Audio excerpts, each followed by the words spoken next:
on était obligé de choisir son côté de la barricade. Est-ce que vous faites aussi le même constat pour ce qui se passe actuellement avec l'Ukraine, qui a supplanté le Covid dans l'actualité, oui, c'est ça. Dans laquelle on est sommé, une guerre dans laquelle on est sommé de choisir oui, son c'est camp. ça, il faut filer le prix de Nobel de médecine à Poutine. C'est vraiment... Mais comme ça marche pas, le Covid, ils essayent de le faire revenir petit à petit. Je sais pas si vous avez vu ces cartes du monde où les pays qui soutiennent comme ça l'Ukraine, c'est les mêmes où il y aurait un petit retour de l'épidémie Covid, vraiment point à point. C'est-à-dire c'est l'Europe, le Canada, les États-Unis, etc. Et l'Afrique, l'Inde, la Chine, qui sont plutôt... En Chine, ils ont reconfiné là. Voilà. Ils sont repartis dans les zéro. Mais bon, il faudrait entrer dans le long détail, là, ça serait plutôt à l'écrit de le faire. Mais contrairement à ce que croient sans doute la plupart des gens, que la crise en Ukraine n'a rien à voir avec la pandémie, au contraire, dialectiquement, c'est très très subtil, c'est très très lié. Il faudrait... voilà.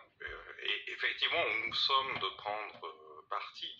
Si on était dans un monde raisonnable, on dirait, bon, bah, cette guerre ne nous concerne pas. Pourquoi est-ce que tout à coup, alors l'Afghanistan ça allait, l'Irak ça allait, le Syrie ça... On ne s'intéressait pas à tout ça, on ne s'intéresse pas à la politique de la France au Mali, on ne s'intéresse pas à la boucherie qui a lieu au Yémen depuis des années. Et puis tout à coup, voilà, de même qu'il y a eu Je suis Charlie, je suis l'Ukraine, les gens doivent se poser un petit peu et réfléchir. Moi, ma position, elle est très proche de ce site que j'aime beaucoup, mondialisation.ça, qui me fait l'honneur de souvent relayer mes interventions. Et voilà, ils sont pour un cessez-le-feu immédiat et puis pour une paix bilatérale, etc. C'est vrai que nous, on ne se pose pas la question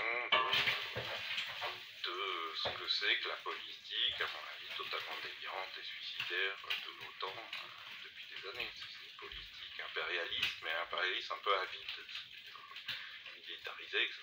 Les États-Unis pourraient se contenter de la guerre commerciale. Mais apparemment, ils veulent autre chose et il faut écouter. Si on était dans une démocratie, et non pas dans cette propagande de guerre qui fait relayer la propagande politiste, on aurait des débats équilibrés et contradictoires sur les deux parties. C'est-à-dire, quelle est cette logique qui pousse ça tout de suite, être derrière l'Ukraine en disant c'est une démocratie, c'est très très discutable, quand on connaît ce qui se passe sur le terrain depuis au moins une dizaine d'années. Il y a énormément de corruption, plus que dans tout autre pays, il y a énormément de misère, et il y a une guerre civile, tout simplement, dans le Donbass. Ça fait longtemps que c'est des massacres.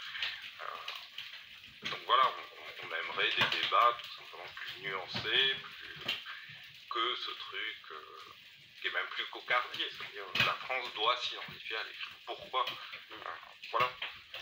On a vu le même mysticisme de certains intellectuels, qu'on appelle d'autres, ont engagé Cordiane pour entraîner la discussion sur le consentement, etc. Quel regard portez-vous sur les élites, supposées telles, vous qui êtes autodidacte, avez pénétré ce monde très jeune, et puis vous en êtes un peu émancipé ou libéré, en tout cas comme vous l'avez fait vis-à-vis d'Alain Badiou, mais plus généralement de monde. Oui, du monde.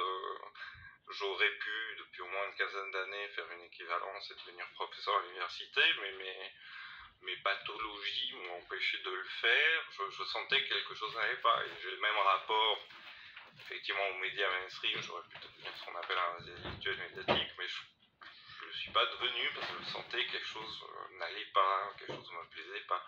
Puis je suis devenu très parano par rapport à tout ça, probablement à partir de l'année 2003, ça me remet loin. Et voilà, j'aurais pu, j'ai quitté à peu près tout ce qui était milieu intellectuel, milieu littéraire, milieu artistique, donc j'aurais pu finir, la plupart de mes héros, c'est des intellectuels, c'est des grands solitaires, donc j'aurais pu finir comme... Et puis il y a eu les gilets jaunes, et là ça m'a fait rembobiner ces 20 dernières années d'exil, où effectivement un des nombreux coups de génie prophétiques des gilets jaunes, et là c'est pareil, parce que ça renvoie à la d'être à value, c'est d'avoir appris à s'informer autrement.